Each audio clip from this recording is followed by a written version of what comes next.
செய்திகள் 50 செய்திகளை அடுத்தடுத்து பார்க்கலாம். சென்னை நகர்ப்பகுதிகளில் பரவலாக பெய்த மழை காரணமாக வெப்பம் தணிந்து குளிர்ச்சி நிலவியது. ராயப்பேட்டை, திருவல்லிக்கேணி, வடபழனி, அசோக் பில்லர், வளசரவாக்கம், ஈக்காட்டு தாங்கல் உள்ளிட்ட பல பகுதிகளில் பிற்பகல் துவங்கிய மழை மாலை வரை விட்டுவிட்டு பெய்தது.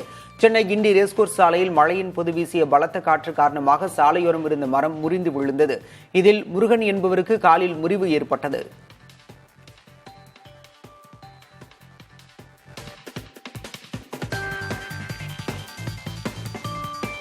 சென்னையின் புறநகர் பகுதிகளான பெரம்பூர், வியாசர்பாடி, மூலக்கடை, மணலி ஆகிய பகுதிகளில் மிதமான மழை பெய்தது. அதேபோல் மாதவரம், செங்குன்றம், புழல், போரூர், ஐயப்பன் தாங்கல் ஆகிய பகுதிகளில் கனமழையும், திருவொற்றியூர், காசிமேடு, ராயபுரம், எண்ணூர் ஆகிய பகுதிகளில் மிதமான சாரல் மழையும் பெய்ததால் குளிர்ச்சி நிலவியது.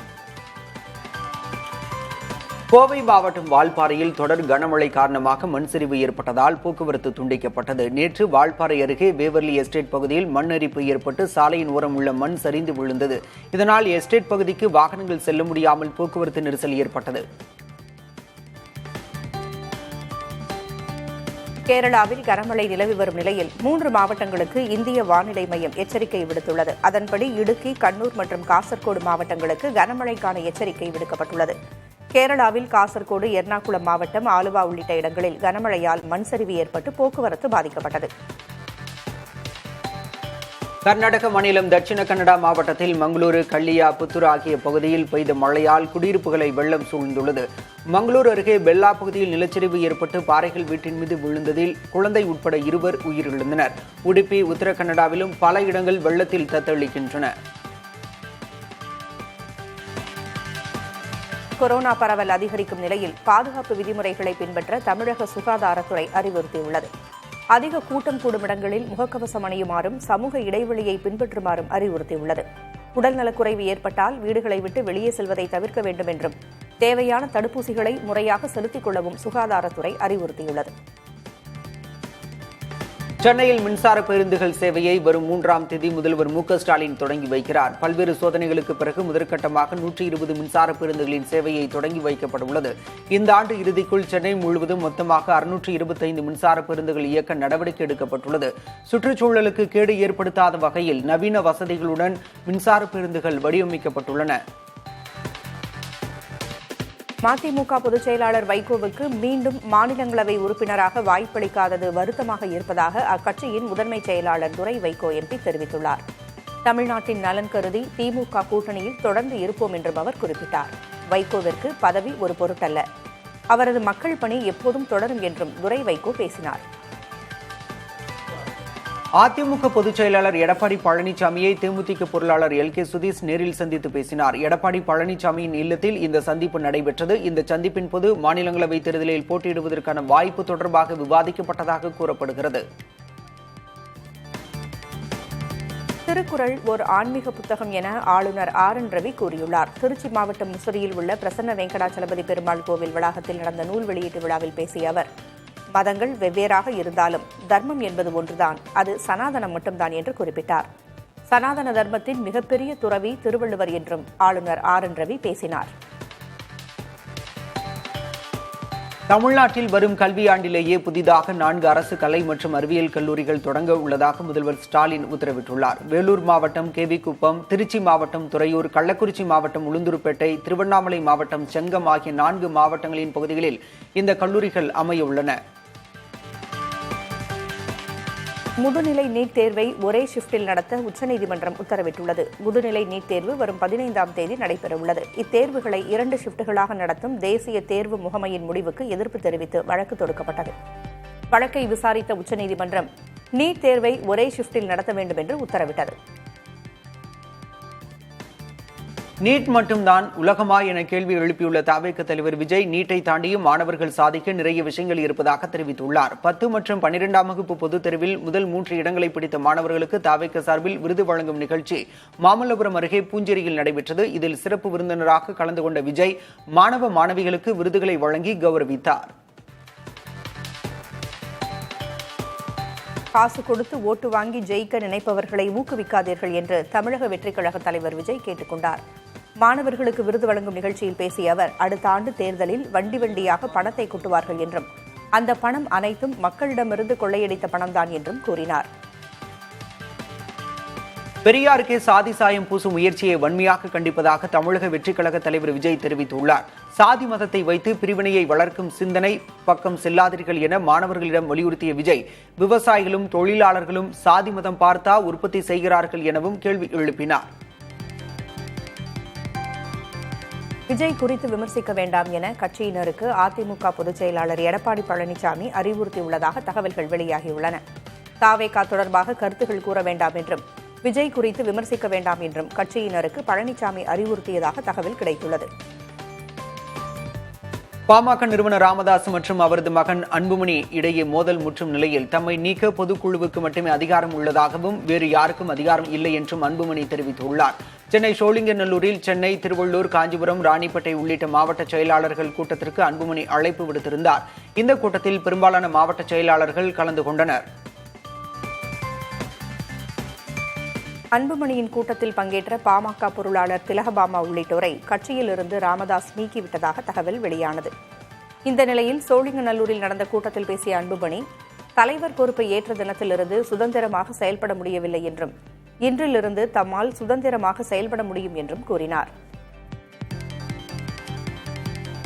பொதுக்குழுவால் நியமிக்கப்பட்ட தலைவர் கட்சியின் பொருளாளராக தம்மை தேர்ந்தெடுத்துள்ளார் என்றும் அதன்படி செயல்படுவேன் எனவும் திலகபாமா தெரிவித்தார். சாதாரண கடைக்கோடி தொண்டனாக இருந்தாலும் பணியாற்றுவோம் என திலகபாமா குறிப்பிட்டார். பாமகவில் தந்தை மகன் முதல் பகிரங்கமாக வெடித்துள்ள நிலையில் இருவரையும் சமாதானம் செய்ய சில நிர்வாகிகள் முயற்சித்து வருவதாக தகவல் வெளியாகியுள்ளது.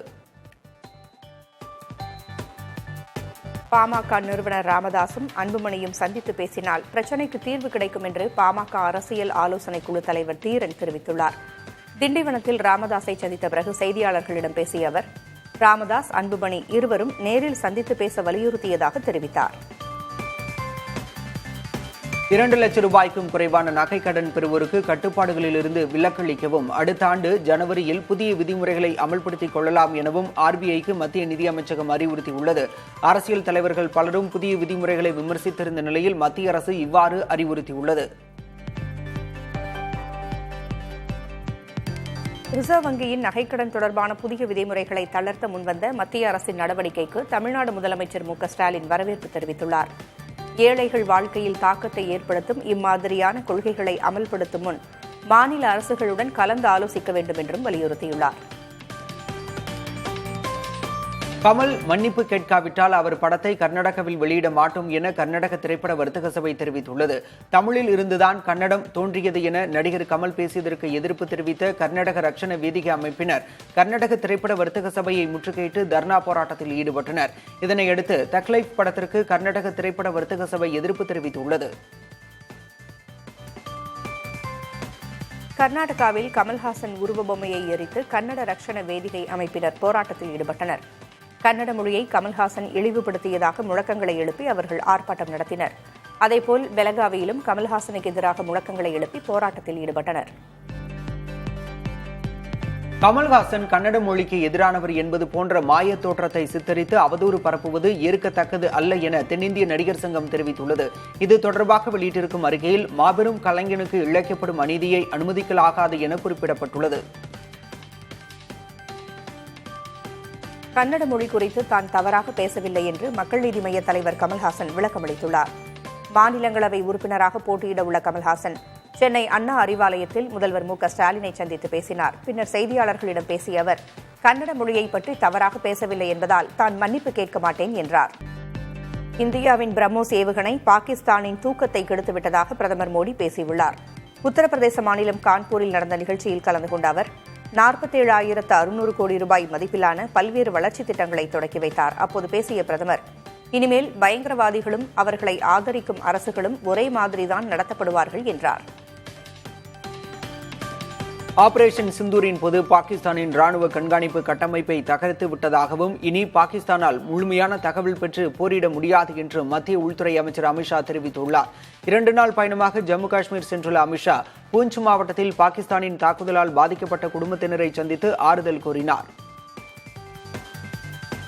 பாஜகவுடன் பிஆர்எஸ் கட்சியை இணைக்க சதி நடப்பதாக முன்னாள் முதல்வர் சந்திரசேகர ராவின் மகள் கவிதா குற்றஞ்சாட்டியுள்ளார். இது தொடர்பாக அவர் கூறியிருக்கிறார், பாஜகவுடன் பிஆர்எஸ் கட்சியை இணைக்க தமது சகோதரரும் எம்எல்ஏவுமான KT ராமாராவ் தீவிரம் காட்டுவதாக அவரது பெயரை குறிப்பிடாமல் பரபரப்பு குற்றச்சாட்டை முன்வைத்துள்ளார்.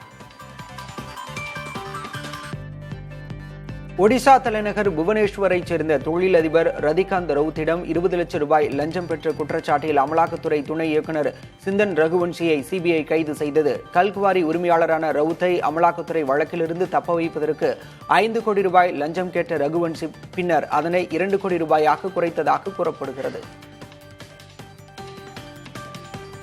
உக்ரைன், ருமேனியா நாடுகளின் எல்லையோர பகுதிகளை குறிவைத்து ரஷ்யா அதிரடி ட்ரோன் தாக்குதலை நடத்தியுள்ளது.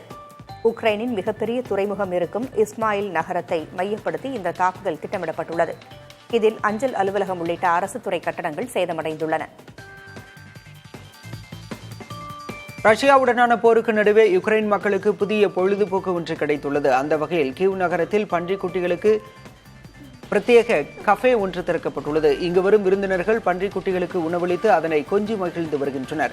இதனால் போர் சூழல் மனநிலையிலிருந்து சற்று விடுபடுவதாக இங்கு வரும் மக்கள் தெரிவிக்கின்றனர். அமெரிக்காவின் திட்டத்திற்கு இஸ்ரேல் ஒப்புதல் அளித்திருப்பதால் இஸ்ரேல் காசா போர் முடிவுக்கு வரும் என்று எதிர்பார்க்கப்படுகிறது. அமெரிக்கா முன்மொழிந்த 60 நாள் இடைநிறுத்த திட்டத்தை இஸ்ரேல் ஏற்றுக்கொண்டதாக வெள்ளை மாளிகை உறுதி செய்துள்ளது. இந்த திட்டத்தின்படி 28 இஸ்ரேல் கைதிகளை ஹமாஸ் விடுவிக்கவும், அதற்கு பதிலாக 1236 பாலஸ்தீன கைதிகளை இஸ்ரேல் விடுவிக்கவும் ஒப்புக்கொண்டது. இந்த நிலையில் திட்டத்தின் முக்கிய அம்சங்களில் ஹமாஸ் மாற்றம் கோரியுள்ளது. காசாவுக்கு உணவுப் பொருட்கள் மற்றும் மருத்துவ உபகரணங்களை எடுத்துச் செல்லும் ட்ரக்குகளை வழிமறித்து இஸ்ரேல் போராட்டக் குழுவினர் ஆர்ப்பாட்டம் நடத்தினர். கெரம் ஷாலோம் எல்லைப் பகுதியில் நடந்த இந்த ஆர்ப்பாட்டத்தில் இஸ்ரேல் போராட்டக் குழுவினர் ஹமாஸ் அமைப்புக்கு எதிராக முழக்கங்களை எழுப்பினர்.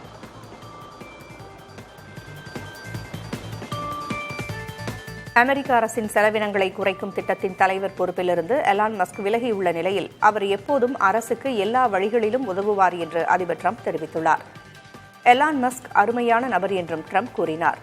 இதற்கிடையே ஜாகின் புதிய தலைவர் அறிவிப்பு விரைவில் வெளியாகும் என்று வெள்ளை மாளிகை செய்தித் தொடர்பாளர் கேரோலின் லீவிட் தெரிவித்தார். தென்கொரியாவில் நிகழ்ந்த விமான விபத்தின் காட்சி வெளியிடப்பட்டுள்ளது. தென்கொரியா விமானப்படையைச் சேர்ந்த விமானம் ஒன்று ரோந்து பணிகளில் ஈடுபட்டிருந்தபோது கட்டுப்பாட்டை இழந்து தவறி விழுந்தது. இதில் விமானத்தில் இருந்த 4 வீரர்கள் உயிரிழந்தனர்.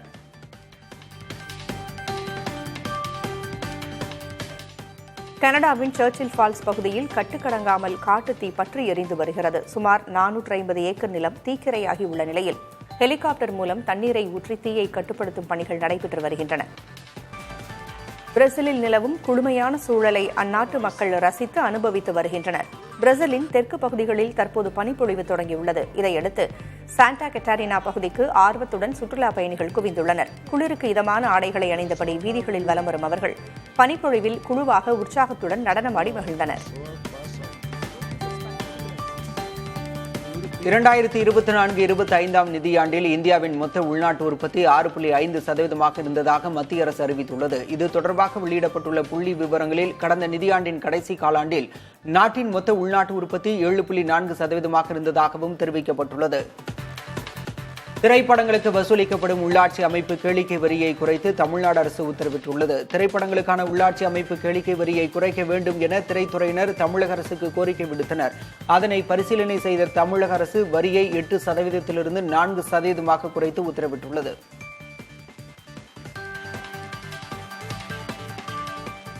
"96 படத்தின் 2ஆம் பாகத்தில் விஜய் சேதுபதிக்கு பதிலாக ஹீரோவாக நடிக்க பிரதீப் ரங்கநாதனை அணுகியுள்ள தகவலை மறுத்து இயக்குநர் பிரேம்குமார் தனது இன்ஸ்டாகிராம் பக்கத்தில் பதிவிட்டிருக்கிறார். அதில் 96 படத்தில் நடித்த நடிகர்களை வைத்து மட்டும்தான் 96 2ஆம் பாகத்தையும் எடுக்க முடியும் என்று குறிப்பிட்டுள்ளார். பிரதீப் ரங்கநாதனை அணுகியது வேறு படத்தின் கதைக்காக என்றும் பிரேம்குமார் தெரிவித்துள்ளார்.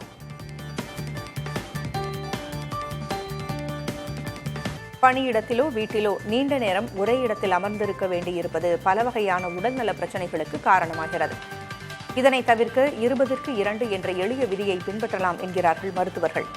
நீண்ட நேரம் அமர்ந்திருக்கும் போது ஒவ்வொரு 20 நிமிடங்களுக்கு ஒரு முறை 2 நிமிடங்கள் நடப்பது அல்லது கை கால்களை நீட்டி மடக்குவது போன்ற எளிய உடற்பயிற்சிகளை செய்வதுதான் 20-2 விதி. இடைவேளைக்கு பிறகு செய்திகளை தொடர்ந்து பார்க்கலாம்.